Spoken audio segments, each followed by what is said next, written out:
This is going to be a quick little rundown of the runes. I did one of these videos a little bit before, but a lot of the runes have been changed recently, or over time.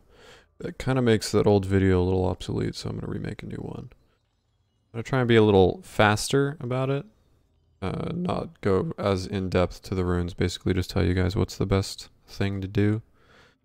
There's going to be a little Imgur link on the bottom in the description. So you can click on that to get a quick view of all of the rune tiers, I guess, where everything stands really quickly. Okay, so starting off, we'll go with the Domination tree. Looking at the keystones, there are only two you really consider taking. That's the Electrocute and the Predator. Dark Harvest isn't very good because it's hard to guarantee auto attacks on Vladimir, and Vladimir doesn't need... Hail of Blades isn't very good because Vladimir doesn't benefit from attack speed very much. But Dark Harvest has been becoming more popular on a lot of champions, mostly junglers or auto attack champions can run it, kind of like Echo and Kassadin have some use for it because they automatically do auto attacks in their combo. But Vladimir, though he can get an easy auto attack in with his EQ ults, you know, he gets an auto attack in there. You can proc Dark Harvest, it's just not as reliable because most times getting an auto attack in is kind of difficult. Especially in a team fight where you have to pool really quickly or zonias really quickly, you can't have that extra time trying to throw out an auto attack. So Electrocute and Predator are the main choices here.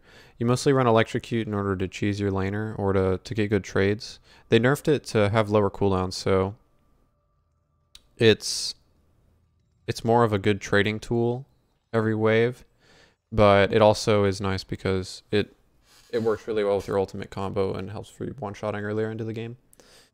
Most people tend to take Electrocute. Overall, it's the most popular keystone. About half of the Vladimir players run it. Very solid. Predator is another good keystone. It's more utility focused. It's not about the damage. You probably play Predator and only get like 1,000 damage off of it in a game. It's not very good for damage. Where it's really powerful is that you can use Predator for the utility. You can use it and run down to bot lane and tower dive them, or you can use it when your empowered Q is about to come back up, and you can activate your Predator and get in range of the enemy laner to do your combo, so you don't have to rely on flash like you do on Electrocute, for instance. So you can use it as a way to get onto targets that you want to kill, and it's really good for that. But if you don't have the damage to kill them, like if you get behind with Predator, it's kind of more difficult to do what you're supposed to do. The other main use for Predator is actually just to run back to lane. It's really powerful and underrated to just recall and then use Predator to run back to lane. If you know a lot of champions like Talia or Aurelion Sol, they can basically recall whenever they want to because they can run back to the lane with an extra 40% movement speed. Well, that's what Predator does for Vladimir. It gives them basically an Aurelion Sol or Talia level recall to get back to lane without losing very much. So those are the keystones for Domination tree. For the first row in Domination, Taste of Blood is the best one here. It's just because overall you're always going to be throwing a Q or an auto attack an enemy laner every wave, and that healing really adds up. As well as the other runes, he doesn't have a very easy way to proc it. Cheap Shot, he can combo this in with his E pool or with his E. Like when he does his combo, charge E, flash in, ult Q, he will proc Cheap Shot, right? His E has a slow on it at max charge. So he can proc Cheap Shot really easily, but the thing is he won't be able to proc it. Early on, he'll be able to proc it just about as frequently as he can Taste of Blood, but the healing on Vladimir makes his laning phase a lot more impressive. So Taste of Blood is the best rune in this row. Sudden Impact might seem like Vlad can't use it, but he can proc it off of his Proto Belt and his Flash. So most times you're actually flashing to engage on the enemy laner early on. So getting an extra bit of magic penetration, right, on your Flash combo whenever you're trying to, like, you know, charge E, Flash, Empower Q, Ignite, Auto Attack, that thing, you can get extra 6 magic penetration even just from like right into lane. So it is useful, but generally a lot of champions will have kill pressure on Vladimir early on, so you want to have that Taste of Blood to keep your health as high as possible. So on to row 2, Zombie Ward and Ghost Poro were changed since my last video, and Ghost Poro is actually one of the best runes you can take right now, but I'll explain a little bit. Zombie Poro used to extend your wards. They don't do that anymore, so you can't just take Zombie Ward and put your wards in the side bush and then they live for a really long time because they stay as a Zombie Ward. It only works on killing wards, so you basically need Scanner in order to make use of this. And I mean, it's still kind of useful, but it's not nearly as good as the other two options, so almost nobody takes Zombie Ward. Pretty much nobody takes Zombie Ward. It's not very good. But Ghost Poro and Eyeball Collection are really, really good, and you have to think kind of hard about which one of these you want to take. The reason that Ghost Poro is super good is mostly that at the beginning of the game, it's really common that the solo laners or the jungler or whoever, you have to ward these bushes in the river, the ones that the Scuttle will walk through, you know, the little single isolated bushes in the river. You have to ward those. And Zombie Poro allows you to ward those bushes without using your Trinket Ward. And you might think that's kind of small, but it really matters because being able to see... So the junglers are always going to go for Scuttle early on. And if you see where the enemy jungler is and you have the vision in that bush, you can see if the enemy jungler vertical jungles into your jungle, meaning he starts his buff and then he goes Scuttle and then he goes to your team's buff, right? And you need to be able to see if the enemy jungle vertical jungles. This might not be as applicable in lower rank, but in like D2 plus, vertical jungling is incredibly common, and you really need to have those wards in there or you can just lose the game right from minute 1 or 2. So yeah, that's why Ghost Poro is really good. But the other main reason you can use Ghost Poro is a lot of times Vladimir will get kicked out of mid lane and have to go to a side lane in order to get his farm. And what Ghost Poro can help you do is you can use it as an extra trinket ward. So when you're pushing up a little further, you can go into the enemy bushes, like near the lane you're splitting in, and put your Ghost Poro there, and it's like having an extra ward. Which is really powerful, actually, and that's what most people are doing. A lot of champions that like to split a lot are taking Ghost Poro, like Atrox. They take Ghost Poro and they're able to get a lot of vision without any, like for free, you know? So that's why Ghost Poro is top tier for the Scuttle warding as well as the split pushing. But of course, there's also the added benefit of when you're on the enemy side of the map, you get bonus stats, which is cool. It's always useful, but that's not really what you think about, I think. Eyeball Collection, it's really obvious why that's useful. It gives you ability power, and ability power helps you carry the game. And whenever you stack it, it's like a miniature Magi's. That's really all you have to think about it. It's a miniature Magi's, and if you think that mini Magi's will help you carry the game, which it will, you take that. It just doesn't have nearly as much utility as the Ghost Poro, but both of them are really common. It's about 50-50 between those two in higher ranks. So you just take whichever you think will work better for you.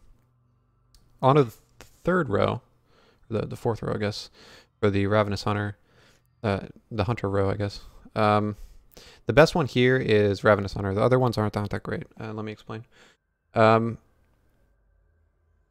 Ravenous Hunter gives you sustain in the early game, and like I said earlier about Taste of Blood, a lot of people have kill pressure on Vladimir early on, so you want to be able to keep your health as high as possible, and Ravenous Hunter is the only rune here that really helps you out early on in terms of sustain, and that's just why you choose it over everything else, generally. The other ones you'll mainly see are Ultimate Hunter or Ingenious Hunter. Ingenious Hunter, it reduces your item active cooldowns. Most people take this. You generally only take it with Predator. You're running Predator. Predator turns your boots into an activatable item, so you can take Ingenious Hunter to get more Predator charges. That tends to be really useful if you can just... Predator, kind of as a rune, tends to be useful if you can get ahead. It'll help you snowball harder because you get more ways to get in on people. But when getting onto people isn't your main issue. Like if your issue is I don't have enough damage to kill people, then the Predator and Ingenious Hunter really doesn't help you at all. So Ingenious Hunter is really only taken with Predator. Ravenous Hunter, you'll take this almost always. Relentless Hunter is okay. The out-of-combat movement speed is really nice because Vladimir generally has to rotate from the side lanes to get a flank or something, and the extra movement speed really helps overall. But it's hard to justify giving up all of the sustain you get from Ravenous Hunter. That'll help you throughout the entire game in order to take one of the other options. Ultimate Hunter is it's okay. It's not the best. Really, all three of these runes, they just pale in comparison to the sustain that Ravenous Hunter has right now. The meta is really focused around, a lot of champions will just take Taste of Blood, Ravenous Hunter, they'll take Bone Plating and Second Wind, and they will get the most possible early sustain that they can get, and just use that to get an advantage in lane. So it's really an arms race of sustain against the enemy laner, so you can't afford to take a lot of these greedy scaling runes.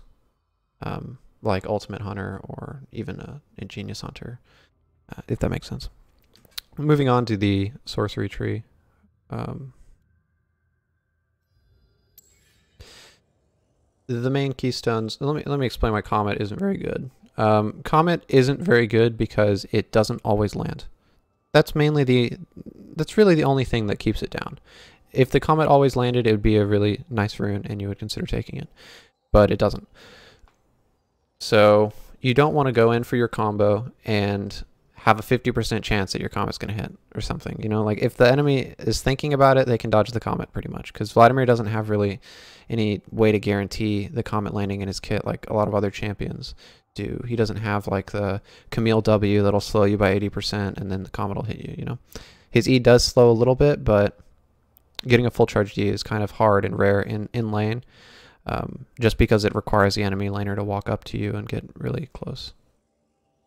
So Airy and Phase Rush are both really good top tier runes and are worth considering.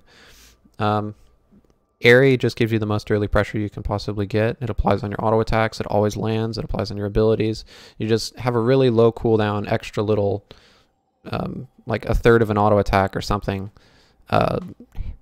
added to everything you do, which adds up over time. You'll proc this thing a bunch of times in the lane. And it scales decently well because you can, it has a 10% AP ratio, which might seem tiny, but just think about it's a 10% AP ratio added to your abilities or auto attacks periodically.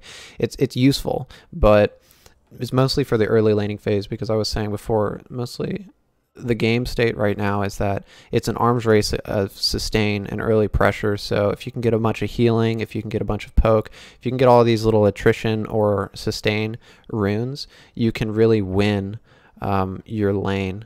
And that's what it's all about. It's about winning your lane and getting the ability to win a 2v2 or something with the junglers right now, or to zone people off of CS. So Airy does that the best, and that's why a lot of people run it. It's run quite a bit by the pro players. They go Airy and Domination, and they'll take the Taste of Blood and the Ravenous Hunter in the Domination tree secondary, and get a lot of pressure in the lane just because they'll take all of the early pressure runes. Phase Rush is also very powerful because it allows you to neutralize a lot of early aggression. If people try to jump on you, like let's say you're against a Jax or an Irelia, it's really common to play against like a mid lane Irelia. If they're trying to jump onto you and you just Q and then E-pool, you proc Phase Rush, and you can just run away. They can't do anything. Even if Irelia landed her stun on you and she jumps on you, it doesn't matter, because you'll be back at your tower by the time she has an opportunity to jump on you again. So it's really good for just disengaging bruisers and disengaging people who try to get on top of you and smack your face until you die. And that alone makes it a top tier rune. Same thing for junglers, right? You get ganked by a jungler, it's a lot easier to get away when you have that extra Phase Rush, reducing slows and reducing and giving you movement speed. So it's mostly that, the early lane safety of Phase Rush that makes it really good.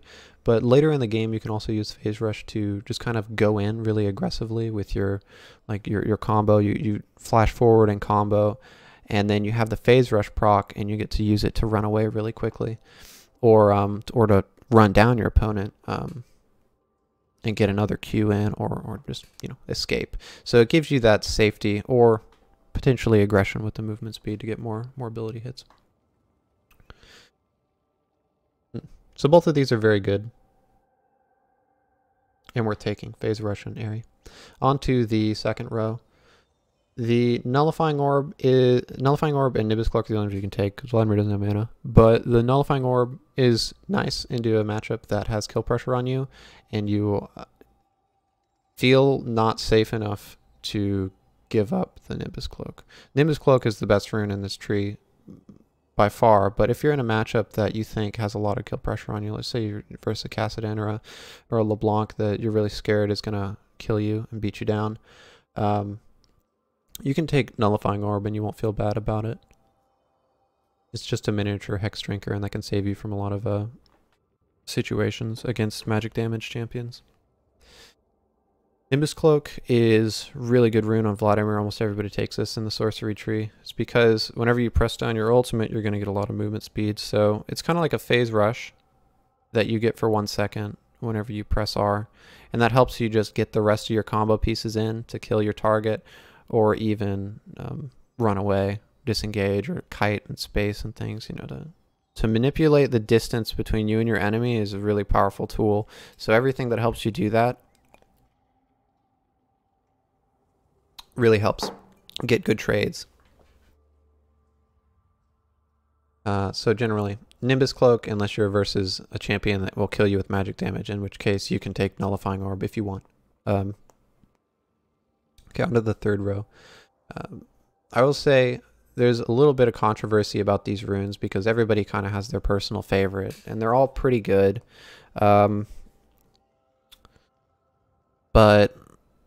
I will say the best one here is Transcendence, and the reason I'm saying Transcendence is the best is because all the about like 80% or 75% or something of the professional players are all running Transcendence, as well as Celerity has gotten a lot of nerfs. It's still it's still really common. Celerity is still really common, but it's gotten a lot of nerfs to the point where it's easier to think, oh, I can take a different thing. So Celerity is a little bit. It's the most consistent, really solid rune, but it's way weaker than it was before, So generally the best two options here are Transcendence and Celerity, though Absolute Focus is also really good if you're in a matchup where you think you can keep above 70% health in a matchup that you have kill pressure on. So let's say if you wouldn't take Absolute Focus really into like a Malzahar or something that you don't have kill pressure on, because you're never going to be able to like pop his shield without him making a mistake. Or let's say a matchup, something that you can't kill, like let's just imagine like a tank with Abyssal Mask or something. You're not going to be able to kill him with that extra damage, so you don't really want to take it over like Transcendence or Celerity, which is going to give you more advantages in the lane. But it's really good, especially if you're running like an Electrocute build that's trying to cheese out burst damage and things. Absolute Focus is worth considering. But Transcendence most of the time. Celerity if you think you need the early pressure. The main idea is Celerity is better than Transcendence pre-level 10, and Transcendence is worlds better than Celerity post-level 10. So if you think the game's not going to be decided pre-level 10, then take Transcendence. So generally, just take Transcendence.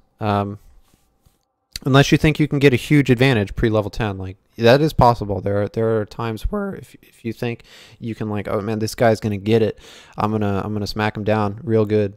You can just take Celerity and get the extra early power, and that'll do it. There are a good amount of pros that also take Celerity. It's normally one or the other, Transcendence or Celerity. And then on to the fourth row. Scorch and Gathering Storm are the only ones that really are worth considering. Water Walking used to be pretty good, but the meta has stabilized to the point where all the wards are kind of, the ward placements have kind of gotten to the point where you know where everyone is generally. So it's harder to just be able to run down river and gank bot lane or something and get away with it, because everybody will know where you are. At least in the higher ranks, that's the case. So the extra movement speed you get from the water walking doesn't really matter. The stats you get from water walking are never something you really consider, but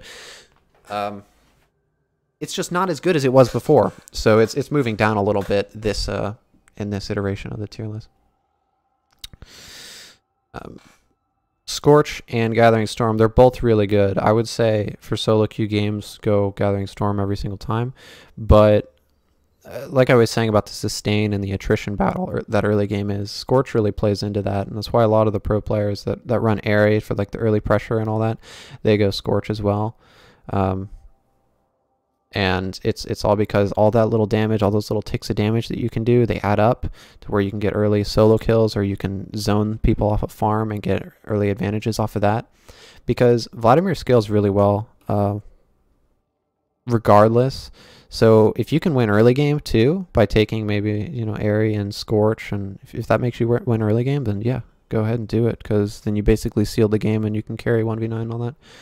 And then it won't matter that you didn't get the extra 24 ability power or something from Gathering Storm. But generally, if you don't think you're going to stomp your lane opponent with that early extra pressure, then go Gathering Storm. You won't really regret it most cases. Generally better.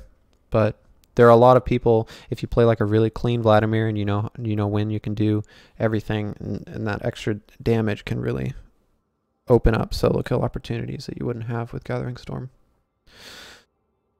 Okay, on to Inspiration. The only keystone we're taking is Unsealed Spellbook. It's actually top tier. It's really good, though not a lot of people run it. If you could just go check pro builds or something, you can see a good number of pros are taking Unsealed Spellbook. A lot of this is becoming more popular because Urgot, because of Urgot really showing up in tournaments with Unsealed Spellbook, being able to run teleport or something and swap it to ignite and have a lot of kill pressure, even though he has the utility rune teleport. Well, Vladimir can do that too. And so you can, for instance, even if you're not running Flash Teleport, you go Flash Ignite, for instance, and you use your combo. You Flash Ignite them, and now your Flash and Ignite are down, right? You killed them.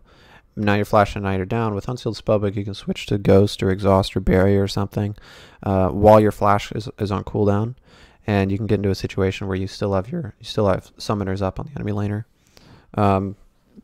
Which is really powerful, honestly, and it scales well throughout the game, because sometimes, even though Vladimir's goal is to burst enemy carries and win the fights through that, you can, with Unsealed Spellbook, you can also just get an Exhaust, and now maybe their Fed Irelia, you just exhaust her when she goes in, and now you won the team fight off of that. So it's really hard to not be useful with this rune, which is what makes it really top tier, though not incredibly popular. I will say that. It's not very popular, so some people will probably be skeptical about, Spellbook, not very good, I will not take. But it's very good. For instance, another champion that's doing it a lot is Riven right now. Riven will take Flash Teleport or Flash Ignite, and then she can swap to her summoner spell, or an aggressive summoner spell after she hits level 6, and get Ignite for a lot of kill pressure in lane. So, I mean, there are several champions that are using it really effectively, or gotten Riven. So it's worth considering for sure if you want to try something new, or if you think, hey, this is actually really good. In the pro scene, they've also been using it to do double smites on objectives like Baron and Dragon and stuff, which can be something, but that's kind of cheesy in my opinion. All right, but the other main reason you take Unsealed Spellbook is because like there are a lot of good runes in this tree that you can take. So moving on to the second row, Magical Footwear and Perfect Timing. Magical Footwear is really nice. So what it allows you to do is you don't have to buy your boots. Of course, you can't buy your boots, so there'll be situations where sometimes you want boots and you can't buy them, but you don't have to buy your boots, and you can go straight for Proto Belt or straight for whatever you're going to build.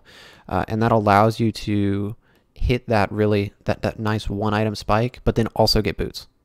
Basically, by the time you finish your first item, those boots will appear, and you'll be like, oh, well, now I have my item and boots.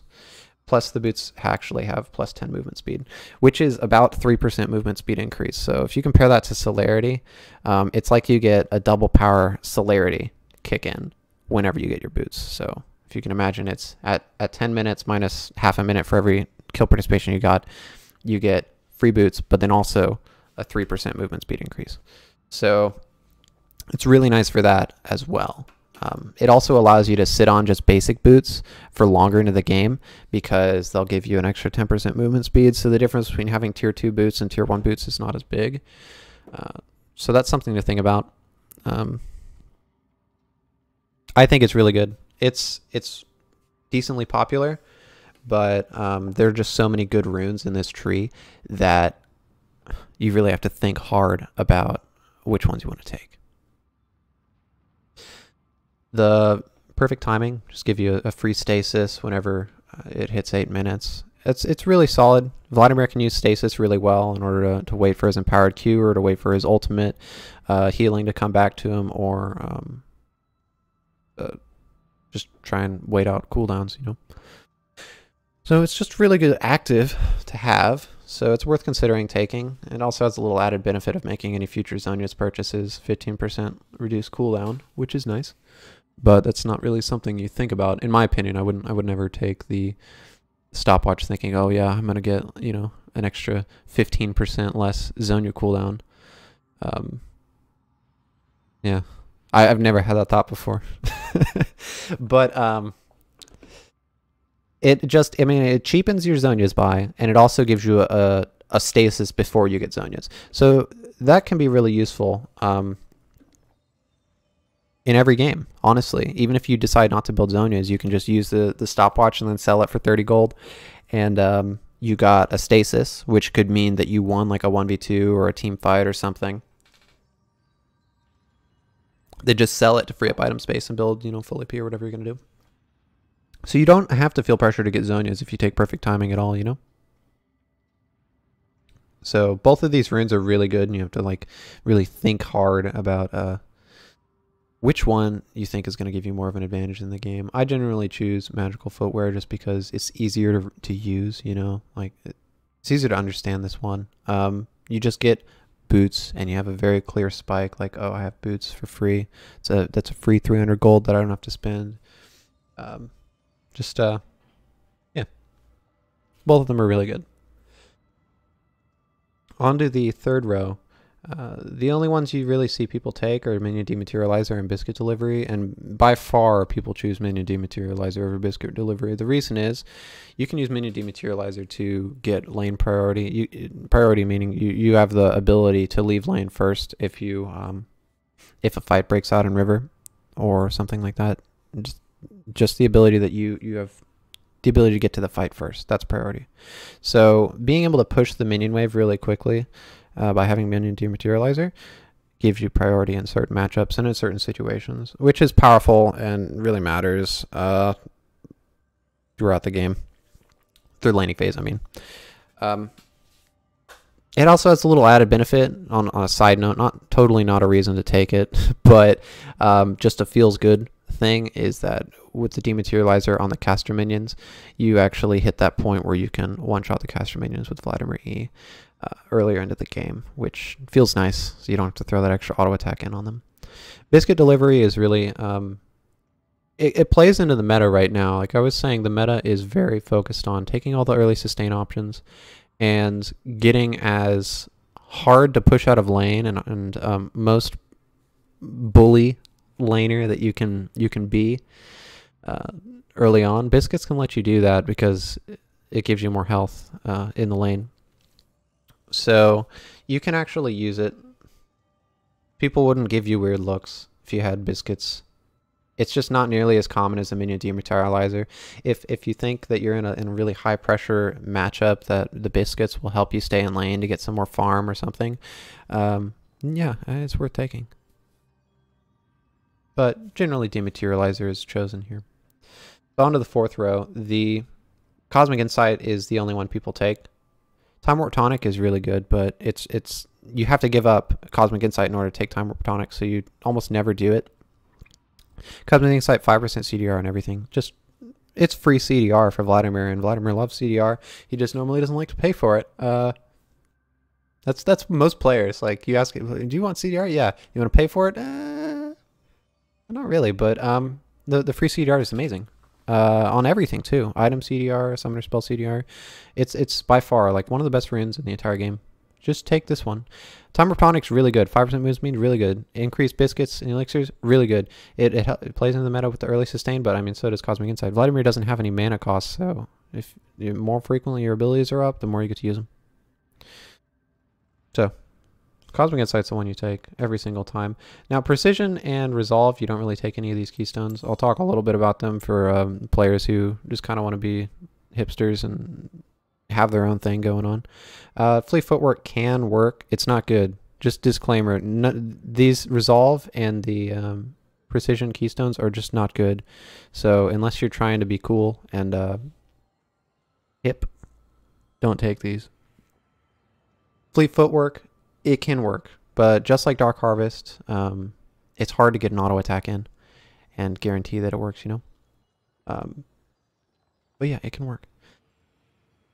Now, onto the secondary trees. Some people think Overgrowth is good. It's not good because Vladimir's almost never at full health. He'll almost never get the shield. So, don't take Overgrowth. Triumph is really great. The reason is Vladimir gets low health in team fights. Pretty much every single team fight, Vladimir will get low health, and the Triumph will save you a lot throughout the game. The extra gold you get is whatever. I mean, of course, you're going to get an extra, 200 gold throughout the game or something with the Triumph, at least. So that's nice, but it's not really a reason to take the rune. But this is just a really nice rune. Like, even if it didn't give 20 gold, it'd still be really good. So Triumph is one you always take whenever you go Precision secondary tree. So generally you'd only use Precision or secondary tree. Yeah. Presence of Mind's not very good. Even though it can refund a little bit of your ultimate cooldown, it's really not worth it because Vladimir's ultimate cooldown isn't super long, like a Karthus ult or something. So it's not like that amazing. Yeah, it's not that amazing. So in the second row, the only thing really worth considering is Tenacity. The Tenacity is useful in some games, but it's usually not better than giving up because you're always going to take Triumph, or you might not. I mean, actually, you're always going to take coup de grace, but Triumph and the Tenacity might be something you can really think about. Which is going to be better? Is having reduced CC on me going to be better, or is having the ability to heal after assists and kills? So that's something that you could really think about, because Vladimir is one of the targets that people might want to throw CC on in fights. And of course you can build Mercury Treads, but you could also get this. You wouldn't feel bad about it.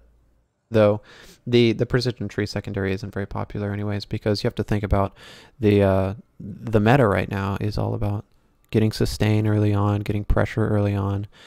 Taking scaling runes is kind of risky. So taking the Tenacity, taking the Triumph is like, not so great. And Coup de Grace is the best one over here. Last Stand can work, but it's just more consistent to have the Coup de Grace.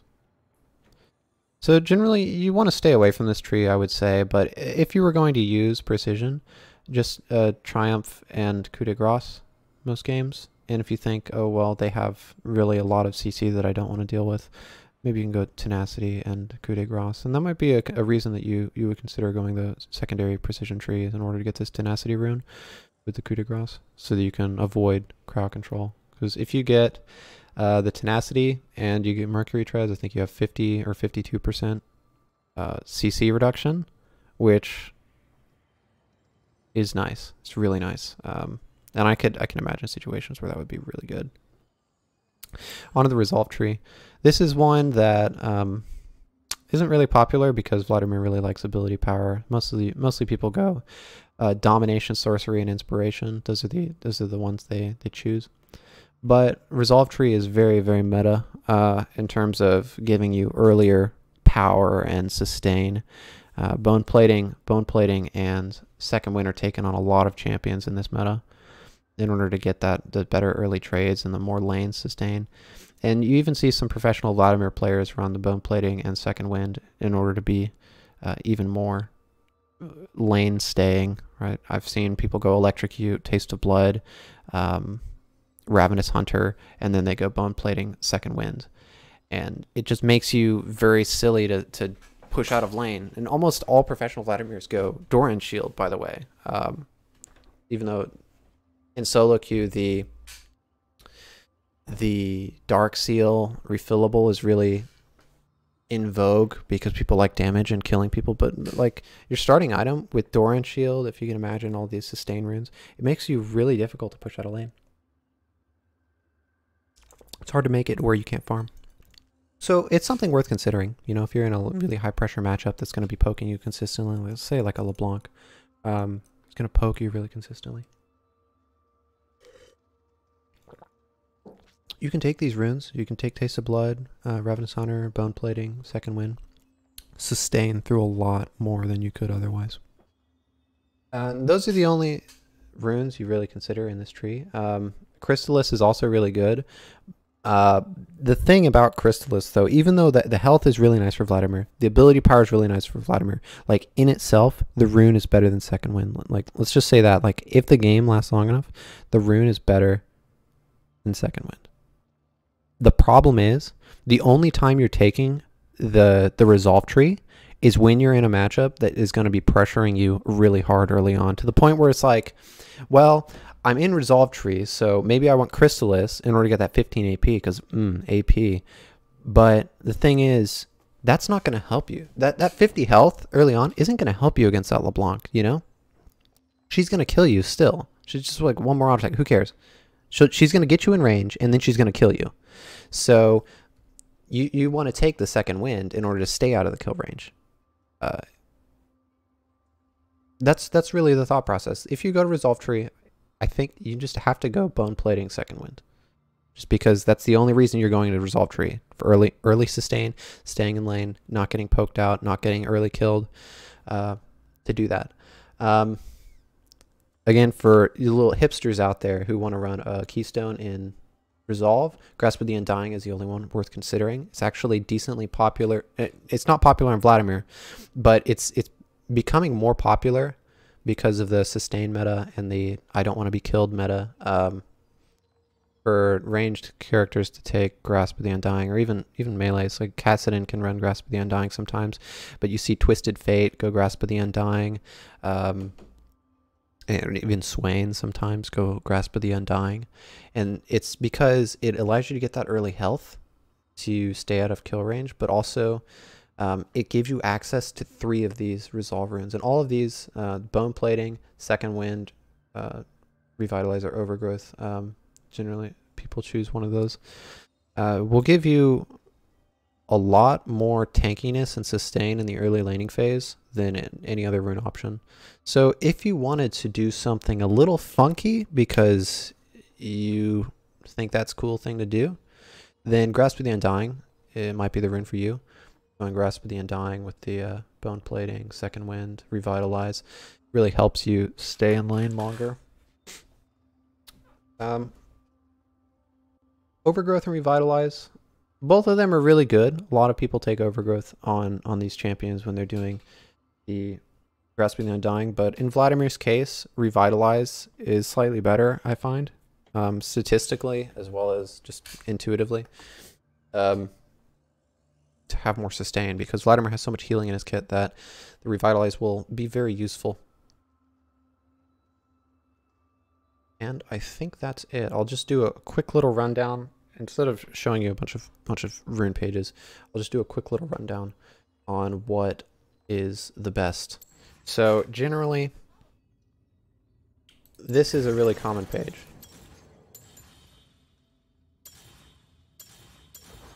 You see this, or you'll take Nimbus Cloak.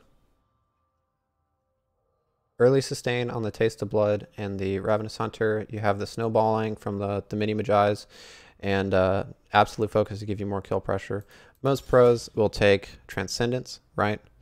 Because the cooldown reduction is free. You don't have to buy it, right? You have to think about that. Like, you get cooldown reduction without having to buy it. So you want to build your, let's for instance say you want to go for like the meta build, you want to go Proto Belt, you want to go Spellbinder, you want to go Rabadons. You won't get any CDR in that build except for the 10% from Proto Belt. So if you can get an extra 10% from Transcendence, yay, really. Like, free 10% while I'm stacking ability power, I get more combos in order to kill people. So something like this, even something like this, you can even switch up a Scorch, right? You could even, some people are doing this if they're really like Resident Sleeper kind of, I just want to reach that point where I will pop people later in the game. I want to be that 20-minute, you know, kill god. You can take runes like this. Honestly, like, this isn't weird. A good amount of people will take something like that in order, because it'll give you the most stats, like at that, you know, point in the game in 20 minutes and stuff. All right, the other thing you'll see, zombie Ghost Portal. Ghost Portal, like I said earlier, really nice for warding bushes, really nice for split pushing and all that. So let's look at something you'd look for, like, for Predator. Of course, you can also do this, right? These secondary rune combinations, they're all really good. You can do these. You know, they're all really good. You almost always want to take Cosmic Insight, or you can even do this, right, for the early sustain, like I was saying. Or this is bad. Like, the precision isn't a good tree to go secondary because it doesn't fit into the meta. But if you were to go precision, you would go something like this. All right, let's look at Predator. Generally, this is going to be the best rune you can go for Predator. Something like this.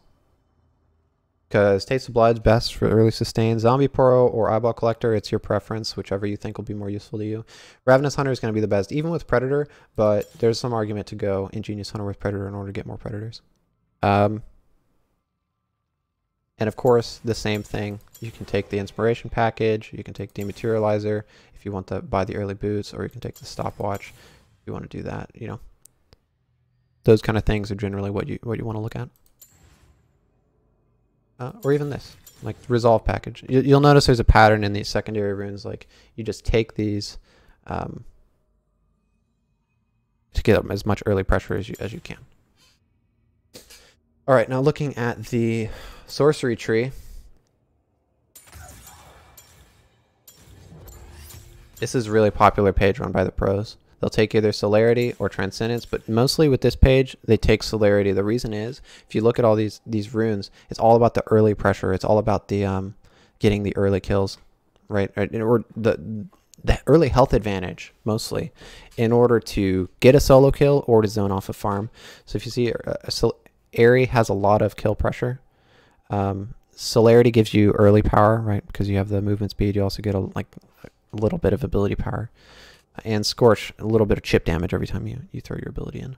Same with the Taste of Blood and Ravenous Hunter, giving you the extra sustain in order to take more aggressive trades, in order to fight more. So this is a really popular page, and if you run Area, you almost always see Domination with the Taste of Blood, Ravenous Hunter. And I say if you're going to run Area, this is pretty much the set in stone page. Maybe you take Transcendence instead. Maybe you take Nullifying Orb in certain lanes, but generally you're just trying to get the most early power. This is the strongest early game page you can get on Vladimir. So let's look at Phase Rush. Phase Rush, most people choose to run something like this, and of course you can change up the package by going Perfect Timing or Mini Dematerializer. These runes are flexible, but the Cosmic Insight is not. You don't really see, I mean, you could do Resolve, right? You can do that too. But the thing is, if you're taking Resolve, you generally want to go Domination in order to get these two runes as well, right? So you don't really go Resolve on this. You could go Taste of Blood, Ravenous Hunter, or you could go the Inspiration. I would say generally go Inspiration because this setup, the Phase Rush setup, let's say, is not really about getting early kills. It's about the safety it provides you. So you don't need the extra kill pressure by having more health. You're really just trying to scale and have the safety of the Phase Rush. So you want to think that whenever you're going Phase Rush. And this is generally the build that people would go on Phase Rush. You might see Scorch, but generally Gathering Storm is going to be better for solo queue and all that. And then inspiration, you can see a lot. Yeah, like I was saying, the inspiration runes are more flexible. You can see perfect timing. You can see magical footwear. A lot of people are running this. People who are running inspiration, they're almost all running this this page with the Taste of Blood and the Ravenous Hunter. So that's something to think about. These are the mainly the rune pages that people run. I don't think I left anything out. Some people do this as well.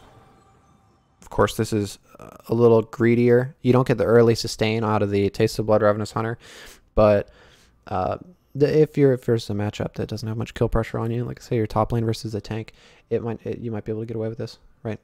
And it will be stronger than the Ravenous Hunter Taste of Blood thing in a lane matchup that has less kill pressure on you or is manageable. You feel?